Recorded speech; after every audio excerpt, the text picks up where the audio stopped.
Para un hombre de su sensibilidad, el recuerdo constante de los padecimientos sufridos en casa de la madrastra y la experiencia desalentadora de sentirse un blanco entre los indios y un indio entre los blancos, le provocaba una grave crisis de identidad, al no sentirse completamente integrado a ninguno de esos dos mundos. Y ni siquiera el cariño y la protección de Celia podían librarlo de aquellos fantasmas que lo visitaban constantemente y que en los años posteriores afectarían dramáticamente la vida y la obra del atormentado escritor.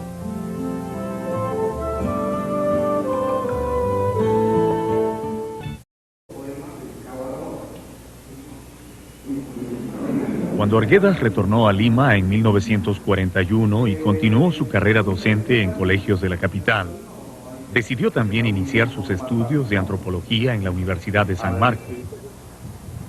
Para entonces era ya un antropólogo practicante, que había aprendido los primeros fundamentos de la carrera haciendo trabajo de campo, recorriendo a lomo de bestia los más diversos parajes de la sierra, recopilando información sobre la música, los mitos, usos y costumbres propios de cada localidad que visitaba.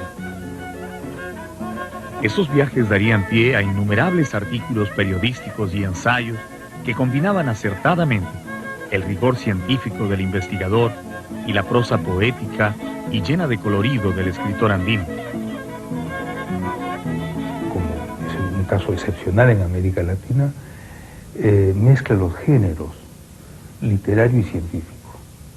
Es decir, sus novelas son también ensayos antropológicos. Tiempo después, en 1950, el mismo año en que concluyó la especialidad de antropología, Arguedas fue promovido por el Ministerio de Educación al cargo de jefe de la sección Folclor, Bellas Artes y Despacho. Su actividad principal sería la de evaluar y autorizar la presentación de los diversos artistas folclóricos que llegaban a Lima para hacer funciones en los coliseos. En el Perú de aquellos años, la palabra coliseos nombraba a los locales abiertos o techados con carpas de circo, ubicados en diversos barrios populares de Lima y en donde se presentaban música y danzas del folclore andino. Él quería que todos los músicos y bailarines representaran tal como se presentan en su pueblo. Este tema le gustaba mucho y siempre lo cantaba también, José María.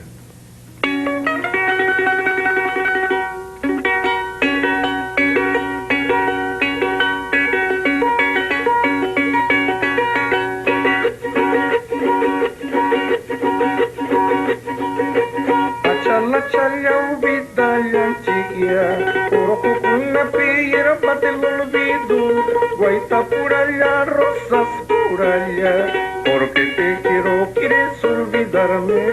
Ay, mi corazón, olvidar no puedo. Porque te quiero, quieres olvidarme. Ay, mi corazón, olvidar no puedo. En la música, José María Arguedas encontraría el estímulo que le permitía afrontar sus periodos de crisis y continuar escribiendo. Fue así como el narrador logró alcanzar su punto más alto en el año 1958, con la publicación de su novela Los ríos profundos. En esta obra, esencialmente autobiográfica, Arguedas relata las experiencias de Ernesto, un muchacho de 14 años en un colegio de Abancay, al que llega luego de recorrer junto a su padre diversos lugares de la sierra. 30 años después de su publicación, Los ríos profundos es considerada como la obra maestra de José María Arguedas. A medida que crecía su prestigio, fueron creciendo también sus responsabilidades como funcionario público, llegando a desempeñarse como director de la Casa de Cultura y posteriormente como director del Museo Nacional de Historia, además de su labor como docente en las aulas de la Universidad de San Marcos y posteriormente en la Universidad Nacional Agraria. En 1964 publicó la novela Todas las Sangres, su narración más extensa. En ella, el autor intenta retratar la totalidad social del país, con sus diversas escalas y jerarquías, sus anhelos y frustraciones. A diferencia de la unánime aprobación que mereció Los ríos profundos, su obra anterior, Todas las sangres fue duramente criticada. Los comentarios de quienes afirmaban que su descripción de la vida en los Andes no se ajustaba a la realidad, lo ofendieron profundamente. Para un escritor como él, que se valía de la literatura no para crear mundos imaginarios, sino para retratar fielmente el universo andino, tales afirmaciones provocaron heridas profundas en su sensibilidad y le llevaron a decir que ha sido casi demostrado por dos sabios sociólogos y un economista que mi libro Todas las sangres es negativo para el país. No tengo nada ya que hacer en este mundo. Mis fuerzas han declinado, creo que irremediablemente. Pero este comentario de Arguedas no era motivado únicamente por las críticas a su novela. En aquel momento, la vida del escritor se encontraba atravesando uno de sus momentos más difíciles. Luego de un progresivo deterioro, la relación con Celia Bustamante había llegado a su fin tras 25 años de matrimonio.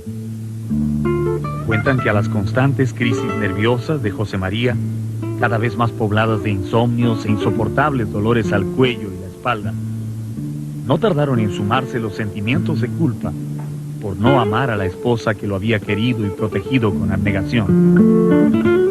Pocas personas sabían entonces que ya había otra mujer en la vida de Arguedas.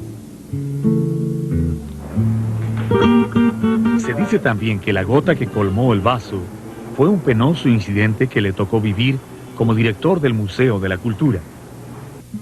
Ante una drástica reducción presupuestal, José María recibió la orden de despedir a varios empleados que trabajaban para él.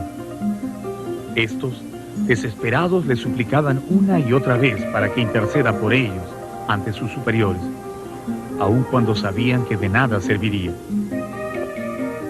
Con los nervios destrozados, el escritor intentó suicidarse en su oficina del museo. La mañana del 11 de abril de 1966, luego de escribir algunas cartas de despedida, se tomó un frasco de pastillas de Seconal. Pero antes de que esa sobredosis terminara con su vida, Arguedas fue descubierto por un trabajador y llevado a tiempo al hospital del empleado. Desde el primer intento de suicidio, él mismo no hacía otra cosa que hablar de eso, que había tenido esas ideas y a mí me conversó varias veces que tenía él ideas suicidas, pero eso fue a partir del primer intento, ¿no? Sin embargo, ocurrieron algunos hechos en la vida de Arguedas que le permitieron vislumbrar una esperanza. Poco antes de su fallido intento de suicidio, el escritor empezó a viajar constantemente a Chile, sometiéndose a sesiones de psicoanálisis con la doctora Lola Hoffman, en busca de ayuda para afrontar sus conflictos psíquicos. Además de la terapia, Arguedas aprovechaba su presencia en el país vecino para visitar a conocidos intelectuales. Y fue así como en una reunión en casa del poeta Pablo Neruda, conoció a Sibila Arredondo.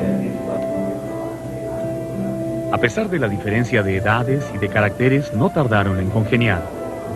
Y pronto, ante la sorpresa de muchos, Arguedas, el hombre tímido y decididamente conservador, se vio enfrascado en un ardiente y precipitado idilio con la joven chilena, moderna y emancipada, cuyos arrebatos, lejos de ahuyentarlo, lo atraían mucho.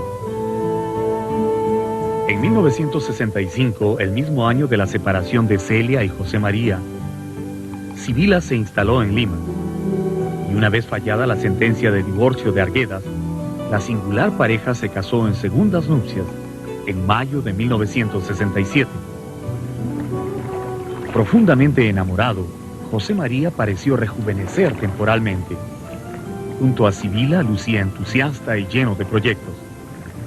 Pero esta reconfortante etapa de su vida no había de durar mucho.